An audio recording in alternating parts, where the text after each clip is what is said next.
So I always recommend people to avoid taking ilm from someone who's into apologetics, and that includes me.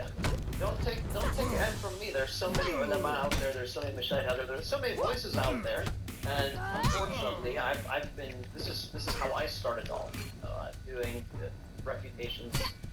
Initiating matches. Too late to back out. I'm sure that I've been in some way affected. I hope not, but you know, it's me and trying to be consistent with advice I'm giving. Yeah, it's tough because there is a need to respond to allegations and shubahat and things like that, but you don't want to overdo it, go to an extreme where that's all that you're ever doing. You know, it is important to definitely address certain issues, but at the same time, I mean, just keep knowledge from the right people. There's so many resources. We have so many hundreds of years of scholarship that's so deep. Even like you were saying, if somebody comes across a hadith that they find to be problematic, we have scholars who have explained everything, okay? You might have this issue, or you might perceive this thing, and then they'll address it very clearly, you know? But it's like, we don't need... And sometimes they don't. Sometimes they say, this is how it is. It's your problem. If you don't like it, it's your problem. Tell us.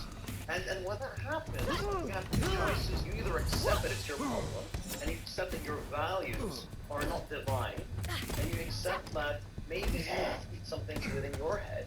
You need to keep your morals and values. You know, or you have the other choice of rejecting the words and sayings and orders and prophets in them, because you want to be better. Yeah, that's why the best thing to do is to just submit. Allah knows everything. We don't know everything. Get knowledge from the right people. Don't expose yourself to all the shubahat and whatnot. And just have that strong, solid foundation. And inshallah, you'll be fine. You know, just try your best. I know we're living in times where it's easier said than done. But, I mean, the resources are out there. And a lot of us, we live in these countries where it might seem like it's so difficult, but it's not. I mean, a lot of it is just sort of having a little bit of courage, you know, just a little bit of resistance to just going along with the crowd. You know, it's not always this huge deal that people make it out to be. A lot of us, we have the freedom to do it. It's just a matter of actually taking advantage of that and also being proactive. I mean, if you're a Muslim, you have the truth with you. People who don't have that, they don't have the truth with them. So there should be a level of like being on the offense and trying to spread this, of trying to inform people because they don't know the truth. You have the truth. So instead of being on defense all the time and worried, it's like you have the truth with you.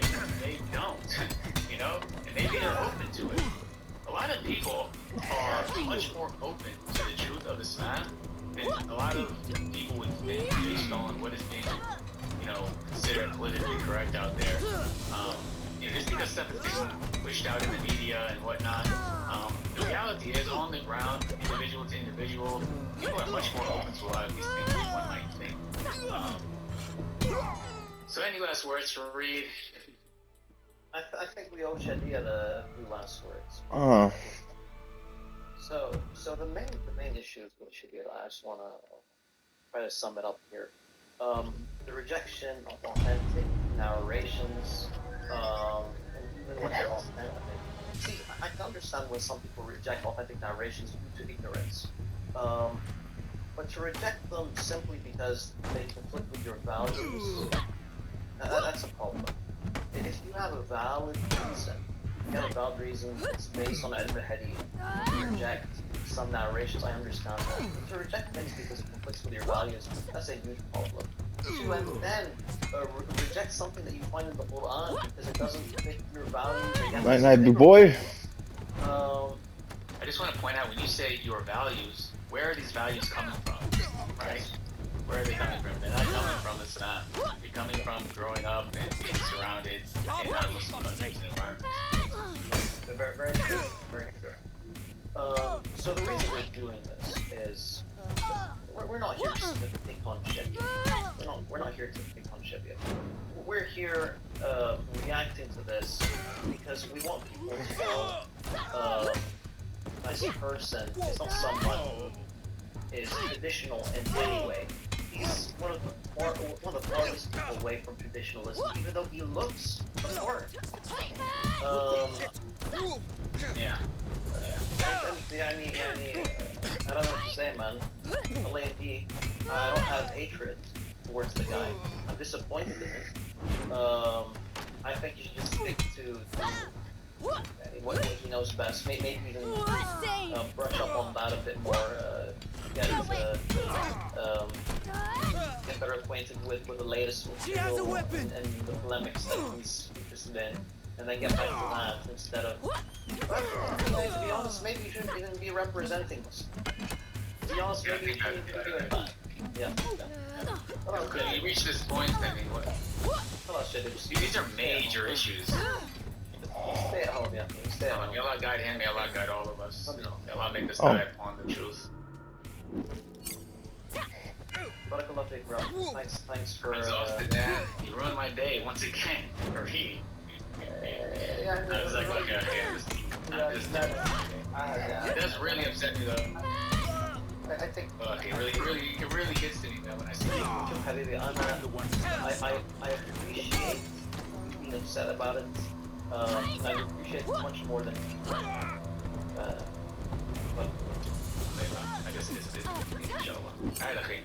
Until next time. Looking forward to many more upsetting reactions from you. You owe me like a duck video or something. A duck one. Not so tough after all. Exactly. Okay. Everyone, Assalamu alaikum wa rahmatullahi wa barakatuh.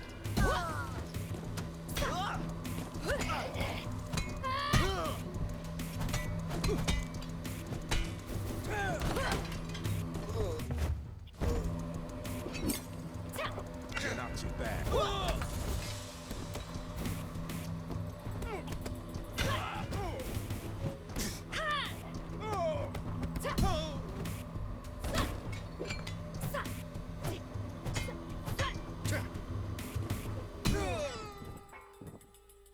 Alright. Got it twice. Yeah, barely. Alright.